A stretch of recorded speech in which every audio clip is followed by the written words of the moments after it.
What is selling? There's been countless number of books and articles written on the topic of sales, and yet most of them gloss over this fundamental question. What is selling? If you're getting started in sales, it can be pretty daunting. Sales has a bad rap, bad reputation, because, well, frankly, because most salespeople are bad at it. They don't understand this fundamental question of sales. What is selling? They try to use tactics or manipulations such as exploding offers or limited quantities, or try to introduce scarcity in order to make you fear that you are missing out. But this is not what a good salesperson does. Now, before we address the answer of what is selling, it's important to understand what the sales relationship actually is. And the first thing to understand is that the buyer is in control of the ultimate decision. Think about it. The buyer has money, and money is probably the most useful tool that mankind has created. It can be used to buy this product or service, or that product or service, or any number of pretty much infinite number of buying decisions could be made with money. However, once you've spent it, it's gone and invested in this one product or service, which the buyer thinks will make them happy, will make them happier, or lead to a goal or outcome that they desire. Once they've invested in that product or service, it becomes very difficult to exchange that for something else. So the buyer has this useful tool, infinitely useful tool called money, and they want this specific product or service, which leaves them in control of the ultimate decision. So thinking about that, the buyer is in control. Selling, the only way to do selling properly is to present your product in a way which meets the buyer's motivation. And that's what selling ultimately really is you are presenting your product or service in a way which meets the buyer's motivation, because they have the ultimate decision on the matter. They are going to decide if this product or service is valuable to them. And so the only way to sell something is to position it in a way which meets their motivations.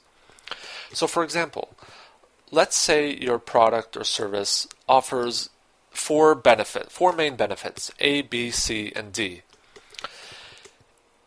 And the buyer only cares about A and B benefit.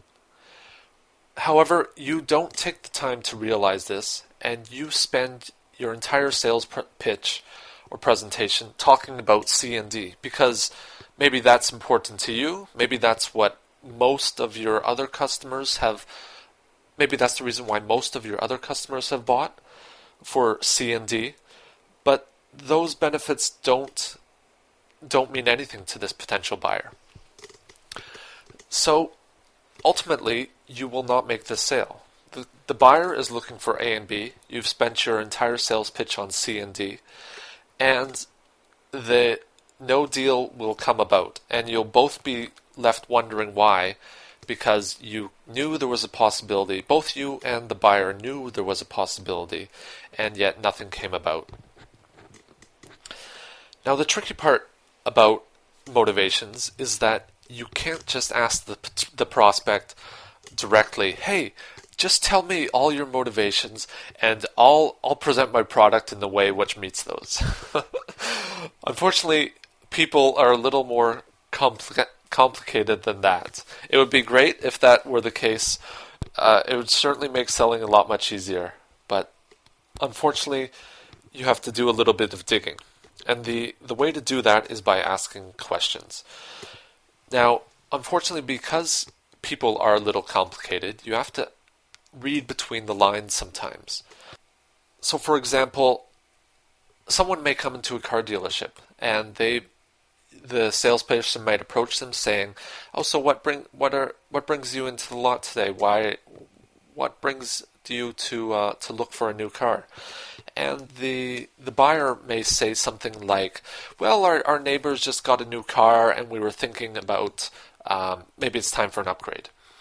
Now, reading between the lines, this could mean that what really motivates these people is the keeping up with the Joneses, and that they are potentially jealous of the neighbor's new car, and they want something which is going to show off their status a bit more.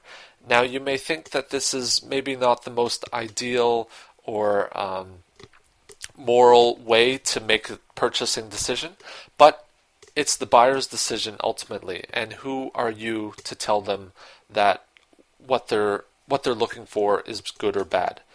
Your job as a salesperson is basically to act as a mini consultant and help them get what they're looking for. So, keeping in mind that as a salesperson, you are presenting your product in a way which meets the buyer's motivations. That's pretty much all you need to know about selling.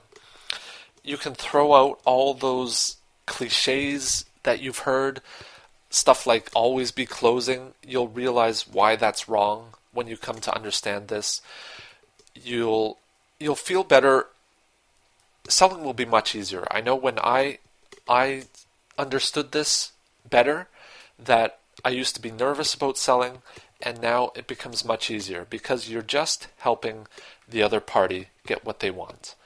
And both of you, that will make both of you very happy.